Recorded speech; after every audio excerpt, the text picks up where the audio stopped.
What is up, YouTube? If we have not yet met, my name is Johnny Nitafan, and in this video, I want to give you a story of my pretty much the my first 13 or 14 months in the life insurance industry, some things that I've learned, and hopefully provide you with some advice that you can take when choosing an agency, like just all those different things that I kind of went through and things that I've learned in the industry and pretty much how it's went and a life like just update of what we're doing now, which is really cool. But before I get into that, don't forget to subscribe to the channel.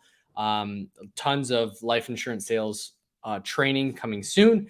And yeah, so I want to start you guys off before I got into the industry. And I was working at Starbucks full time, and I decided that I met the love of my life. I want to get married, and so I got married.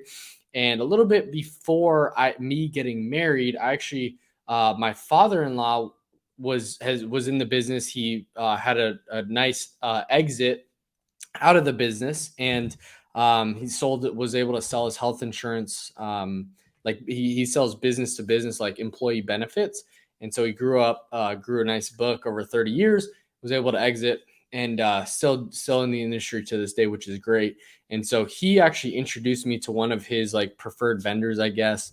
And I started working with him, got my license. It took me about 3 to 7 days to do it, and I got it. And so, or it took me like 7 days. Took it for one time, failed, was really like down and out. And then I uh, went and retook it, did it again, and passed. So I started out door knocking business to business. And so that was honestly really challenging because I would go everywhere in the Phoenix area and just pretty much door knock businesses. And I arguably think that may be more challenging than going door to door, like at people's houses, because it's so professional.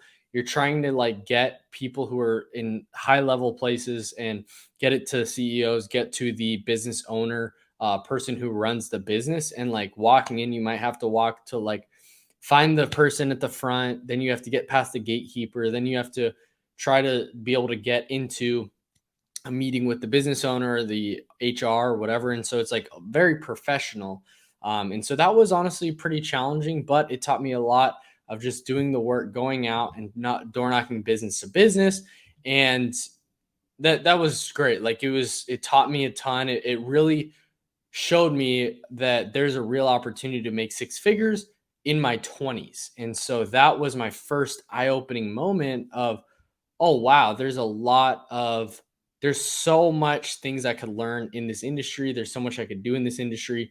And it's not more about what I learned is it's not what life insurance or insurance is, because I wasn't selling life insurance at that point. It was more like accessories like cancer or critical illness, cancer, strokes, heart attacks, accidental death. Pretty much like you pretty the how it goes is you get the group and you sell to the employees, and it gets automatically deducted out of the account. And so it was difficult because I would go out and I would drive all around and go business to business to business to business, and that it was pretty challenging. And so I would just generate leads for somebody else to come in and close, and that's how that went. And so it wasn't easy. But I did that for about 4 months. I started in November. Funny story is after I got my license, I actually got COVID, and this was in 2021, a couple months after I got married, because we got married in September. Then a few months later, I got my license in October, or I got licensed. I started taking it in November. Or yeah, so I entertained it in October, decided to get my license in November, and then right before Thanksgiving is when I got COVID, and then I started the following week after Thanksgiving. And so that was not the easiest time because it was right when you're going into the holidays. Everybody wants to push things off towards January 1st, and so it was not easy, but it taught me a lot. It taught me to persevere. It taught me to go out and really like just I had to motivate myself every single day, like self motivation. I'd write my affirmations and put them in my car. And so it was Yeah, it wasn't easy, but it taught me a lot, and I'm really grateful for it. And I was really open, like what it's not insurance, but it's what the life that it could provide, and what it can really do for me and my family, and how I can really change my life by this industry. So um, that was awesome, and I did that for a little bit, and then that I just really started looking up, hey, how do I cold call? How do I like tips on how to overcome objections, tips to set more appointments? And so I stumbled across Cody Askin's channel, and so step into like find his channel, and that was great. Like he opened me up to a whole new world of opportunities, and I'm forever grateful for him. And so he taught me so much about, like I just kept like listening to his interviews over and over and over again, and I was like, these people, like, this crazy, because people are killing it in life insurance, and so I want to do that. I listened to people making 40, 50, 60,000 a month, and I was like, holy cow, I think I could do that, because these people don't sound as like that crazy, if I'm being honest. Like, it was pretty straightforward and to the point. And so when I realized that, that's when I had like, oh, maybe I should get into life insurance now. So reach out to a few of the people on the interviews, and I ended up going with Symmetry Financial Group. And so went to Symmetry Financial Group, great company. I still like think very highly of the company. So it got my first taste into the insurance industry, and so a little bit of like walking through my first days of that. I actually flew out to an event, and it was great. Like I was able to get immersed right into the business right away, and it was great because I didn't have to go into the office. I didn't have to dress up in business clothes anymore. I was honestly pretty shocked when I would get on Zooms for our meetings or whatever, and I would be wearing a like polo or wearing a nice dress shirt on Zoom, and everybody else would be wearing a hat and a t-shirt, and I was like, what the heck? Like, I don't know how these, like, I was not used to it, because I was so used to dress up, slacks and a polo, or a dress shirt every day. So it was like honestly pretty shocking. And so I was like, okay, I went and did that, and um, I didn't make my first sale for a little bit. So I started on Age Leads. I bought $800. I remember to this day, like buying my first batch of leads. I was just so excited because I had to generate pretty much my own leads. There's no leads you could buy, and you just had to go out and generate them and go door knock. But for this, I kept hearing like, oh yeah, you just buy leads, you buy leads, buy leads. The more leads you buy, the more money you'll make. And I was like, holy cow, you could actually buy somebody who's interested. And so this leads me to like one of my first piece of advice is, it's not you're not buying leads, you're investing in leads, and you're that is you're able to create ROI from those leads. And so that was the first thing that I learned, is that I never looked at it as like an expense. It was more an investment into be able to make money, be able to learn, be able to grow, be able to um, get to where I really want to go. And so I just started buying leads, buying leads, buying leads. And so my first batch of leads, I didn't close anybody, did a couple presentations. I actually set 21 appointments my first week, and got no showed pretty much from everybody. And everybody wasn't really interested. And so it was pretty frustrating, to be honest. Like, it was not, yeah, it's pretty frustrating because, like, I was like, all these people are saying I can make a ton of money, and I'm not. And so that was it was like, okay, it's all good. Like, I was still learning. And that's another piece of advice, and like a lesson that I learned, is that you're not going to be good at the start, and that's okay. Like, you put the money on the line because you're bought in, the focus, like dialed in. And like, I'm there, I'm committed, I'm ready to go, I'm going to do whatever it takes. And before I ever got into the insurance industry, I had to make up my mind, and I said, if I never quit, I can never fail. If I never quit this business, I can never say I failed, because I was fearful of failing. I was fearful of, what if this doesn't work? What if I have to maybe go back to a salary? What if, rather than, hey, if I stick it out long enough, and if I stay committed, if I don't quit. I can never fail. It's not over. The story's not over. And so maybe you're in that situation of like thinking if you're going to quit, or you're just starting out, the world's at your fingertips. Make the decision that if you never quit, you can never fail. You're just learning, you're learning, you're learning, and all of a sudden you're going to catch a break. That's a really cool thing about momentum is that it's not going to happen right away, but all of a sudden you see a spike and boom, things are happening, things are rolling. You start getting those commission checks, things are going, bang, bang, bang, bang. The person you followed up with for a couple of years, all of a sudden you're getting a nice commission check, and you're going over and over and over. So did that and bought some age leads. I started on age leads. Then I started working new leads and submitted 30,000 my first month. And that was all great. But the reality is I didn't really make it much money. And that's okay because I was just learning. And so I issued 17,000 in that first month. And it was just like I had underwriting problems. I was learning a ton. But I went in the field a few times, and that's when I really started like, okay, like this is how you close, this is how you present.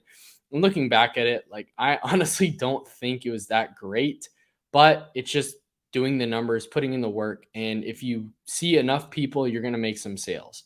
So if you're just starting out, just know that as long as you put in enough activity, then you'll see results. You'll be able to see the success. You'll be able to make sales. So um, I do that, and a few weeks into the industry, I hear Cody Askins in his mastermind that it was $97 a month or $80 a month or 100. I don't remember exactly how much it was. I think it was like 97 or something like that dollars a month. And I was like, I paid into that. I'm doing this, and I'm like, he announces this reality TV show that he's going to fly you on a private jet to like an undisclosed location, and you're going to have cameras in your face, and it's literally going to be who can sell the most insurance. If you don't, you're literally going to get cut. You're in this massive Airbnb. And so I was like, okay. That sounds really cool. Like I want to be a part of that somehow, some way. And so I did. I was like, what I was thinking in my head was the closer that I can get to this guy, the more money that I'll make, the more connections I'll be able to build, the more people I'll be able to help. And so I was like, I need to get around this guy, Cody Askin, some way, somehow, in some way. So I apply for this. I'm thinking like after I apply, I make the video, I'm like, how can I get this guy's attention? And so I do everything in my power. And like, it was crazy because I was like, what if this actually came true? And ended up getting picked for this reality TV show. So I'm sitting there on Zoom in front of like, I don't know, 500 people, and I get picked to be on this reality TV show. And I was like, holy cow, like this is crazy. And I'm like super grateful for that opportunity, because that really allowed me to get to the top of the top, get in rooms that I wasn't qualified for, but I was able to get in there because of being picked on the show. So get picked on the show, meet a lot of great mentors, and it was great. It was a great opportunity. And if you guys haven't watched that, go check it out. Like I don't win it, but it was one of the best experiences that I've had, because I was able to get around high level individuals. I was able to realize the sense of urgency that you need to really be successful, that I can push more, that I can and really grow. And so that from that point on, like that really helped me in the industry, because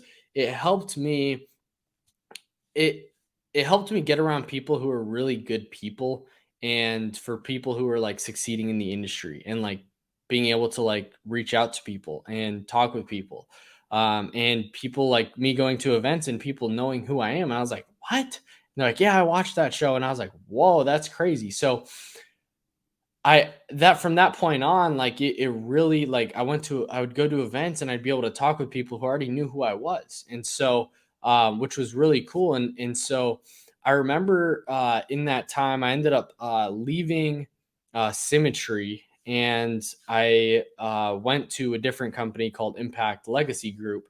And I was able to partner up with this guy, Jason Richter, and he's by far, like he's had the most impact in my telesales career, because of Just, I mean, probably some of the best leads that I've ever worked. I mean, I just have a lot of good things to say about him, and so I was able to partner up there and do that, and things like we're going, things were starting to cash flow. I was really starting to like make more money, but it wasn't like I just kept like I don't know. I was still trying to make ends meet. Like I would always try to get ahead, and then I'd take two steps backwards, and I'd get one step ahead, two steps backward. So things were really difficult in that time. And so I was there for about 4 months. Was great, and went to 8%, and it was like it felt like I was actually a celebrity. Like I know I'm not, but it felt like that. People like it was just really fun, and I met a lot of really cool people at 8%. And because that's right when the Ultimate Agent show came out, and everybody was seeing it and seeing me cry on TV, and it was cool to be able to go through that. But like I tried building a team too early on.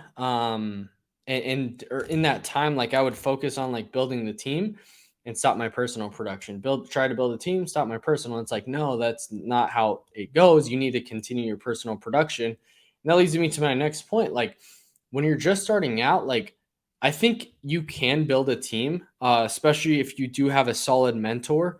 But at the same time, you have to have the systems in place. You have to have somebody who's done it already, if that's your mentor or whoever that is, doing the work with you. You have to have somebody who like knows what they're doing, who's done it, who has what you want, do what they do, you'll be able to get what they have. So I do that, and I like recruit a bunch, and I just stop my production. And so you like when you're recruiting, what I'm learning is what I've learned is that you have to continue pushing on the gas pedal, because that's the main thing that'll bring the sales team conviction is, oh, this guy's working the same leads I'm working, I can close too. It's not the leads, it's me. I need to get better. So um I didn't do that. I was just recruiting, and it was out of need because I was not making a crazy amount of money, and I wanted to live and have passive income. I wanted to have financial freedom.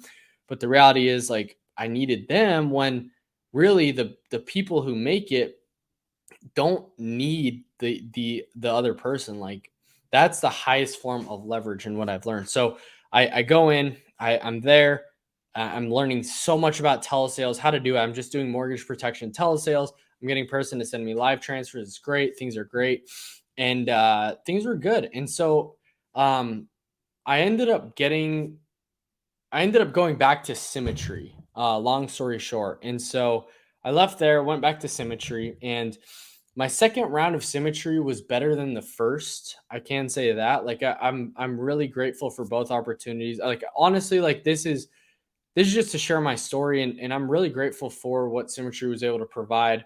And I learned a ton from my mentor at the time, like Nate Offert. Like I learned so much about how to build a team, how to grow a sales team, I learned so much in that time of like how to recruit, how to build, how to like go out and like act as if. I learned so many different stories, like wealth is in the details, that like I'll never forget, and I'm really grateful for.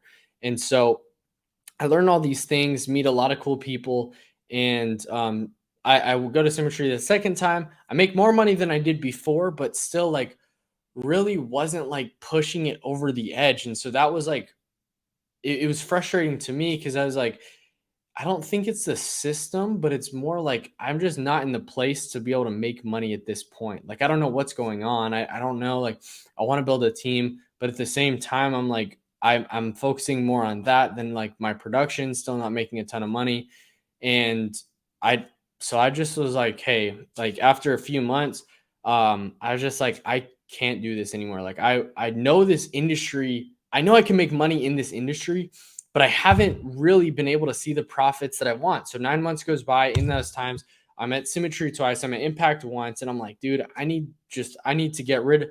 I need to stop building. I need to stop recruiting. I just need to focus on myself and personal production. And so, and like just making money like that. At the end of the day, that's it. So, I stop, and then I just pretty much go more independent and start doing my thing. And so I was doing mortgage protection and term pretty much that throughout that first 9 months. But right at the beginning of 2023 is when I just pretty much went independent and just wanted to produce. I was like, put my head down. I don't want to talk to anybody. This is right when I learned Facebook ads as well. And so I learned a ton about how to market, how to pretty much get my own clients, get my own leads, which is awesome. And like that is something that I'm really grateful for as well. And so go out, and I put my head down and just started grinding and grinding and grinding. And I would just sit every day in this chair, just calling and calling and calling and calling and calling and making a sale, making a sale, making a sale, cash flow, cash flow, cash flow, cash flow. All this cash flow was building up, building up, building up. And it was great. Like it's been a great like 5 to 6 months. Now we're in June. Like it's been a great 5 to 6 months. Was able to make over 6 figures just in like the 5 months. And so that's been great. Like I've learned a lot like about myself, about the industry. Like I've learned so much just about like if you really put your head down and focus and get in the season of like, hey, I need to sit down and I need to grind. I need to work 6 days a week. I need to put in the work that's required to get where I want to go. I'm not going to be here forever, but I need to do this now so I get to where the future destination I want to be. And so I'm just sitting down and I'm just grinding. I'm grinding. I'm just like calling leads all day, and it's great. And so, and I'm still doing that to this day, which is like, is cool. But I sat down in this, like, I met with Jacob Hopkins and I meet with Ryan Pineda, and I'm talking with these guys, and I'm like, what? I don't know. Like, I'm just getting advice, like, hey, what do my next steps look like? I don't know. And so, it all comes down to one of these conversations that I have with one of them, and he's like, okay, you got sales down. The next lever that you can pull, the highest leverage thing that you can pull, that's going to be a 7-figure skill, is building a sales team and being able to recruit and train sales guys and like be able to like build culture and create systems and bring in top talent. And I was like, I don't know what this looks like. I don't know. I really don't know what this looks like, whether like what route to go down. But I do know that this is it. And like, as I was thinking about it over and over and over again, because I kept thinking like recruiting's bad. Recruiting is not something I should do. But at the same time, like top people in the industry, like the top people in the world, the best businesses in the world, whether it's Elon Musk, Tesla, and Amazon, and Target, and Walmart, and like all these great companies, like even acquisition.com, like all these great companies know they recruit on such a mass scale. They know how to pretty much bring people in and bring in top talent. I mean, that's what they're all doing. And even the biggest people in the life insurance space, whether it's Ed Milet, whether it's Patrick Bet David, whether it's David Price, whether it's John Wetmore, I mean, Sean Mike, like the list goes on and on, and Edward Pritchett, the list goes on and on and on and on and on. They all have something that in common, which is recruiting. And I thought like, hey, recruiting is bad. You shouldn't recruit. But then at the same time, I'm looking and I'm thinking, hey, this is a higher leverage opportunity than learning how to sell, learning how to like run a sales team, learning how to recruit and train and be able to hire well. And I was sitting like, what does this mean? Like, I feel like I've been looking at this in a lens that's all wrong. And I don't think it's going one direction or the other. Like, hey, be just a full-time just recruiter that hasn't like recruiting and selling the dream, or it's not just producing. It's like it's both. It's being able to recruit in an ethical way. And I felt like I tied recruiting with being unethical. But the reality is like the top people like know how to recruit, and they do it well. And so I was like, okay, I can recruit, but I can attract top talent like without being unethical. Like I can still be who I am. I don't have to lie. I don't have to try to like say false stories and narratives to be able to bring people in. And so it all comes to this realization like, wow, all these people are doing this. I feel like I didn't really give it a fair shot. Like I'm going to do this again. So I have recently stepped into hire like bring people on, and only like a really select few of people who are ready to go and ready to commit and ready to bet on themselves and ready to like pretty much. I learned so much about like what it takes to have somebody be successful in the life insurance industry. Like I was able to do it, I've been able to do it, and I want to teach other people now how to do that same thing. And so now like I'm starting to build an agency again and like really trying to get to the point where there is true freedom in being able to step away from the business and still be able to make money. And so all that to say, I've like learned so much along this process. I'm still learning to this day. I have so much left to learn, but it's really cool to start seeing people. It's more fulfilling. It was nice when I was like making money and I felt selfish of not sharing the opportunity with other people that, hey, like I got the systems down. Like I've done it. And I'm still doing it. And I want to help other people get to where I've been able to go and what I've been able to do and how they can make six figures in 5 months as well, or whatever that looks like for them, six figures in a year. Just make their first 6, 7 figures. And that's like my goal as well. So it's really cool the direction that we're heading, the direction that I'm heading. I'm learning a ton about myself. But it's really cool just to continue growing in the industry, in the process. Like it's day by day, brick by brick, brick by brick, like putting my head down every single day and just focusing and like staying consistent. And that's a lot what it's taught me. Like I need to become a better leader. Like if I want other people to be good as well, like that are on my team. And so I'm learning a lot. I hope this helps, guys. Don't forget to subscribe and like, share with a friend as well if you found this valuable. Um, got a lot more coming as well, but I'm super excited for this next stage and like pretty much to continue learning and growing so much more. So I hope you guys found this valuable. Don't forget to subscribe down below. Apply if you want to as well to the agency that I'm actually growing. You'll be able to work with me. We're live on Zoom. We're working hot leads. Like it's really cool. And don't forget to join my Facebook private Facebook community. Even if you're cool with where you're at, wherever whatever it is, don't forget to join my Facebook community where I'm actually giving like sales advice, giving my top 9 objections, giving the top things that I'm doing right now and like documenting the journey in there. And so you actually have like private access that most people don't have in there. So don't miss out. Just continue growing your sales abilities. I hope you guys, I'll see you guys in the next video. I appreciate you guys watching. Peace.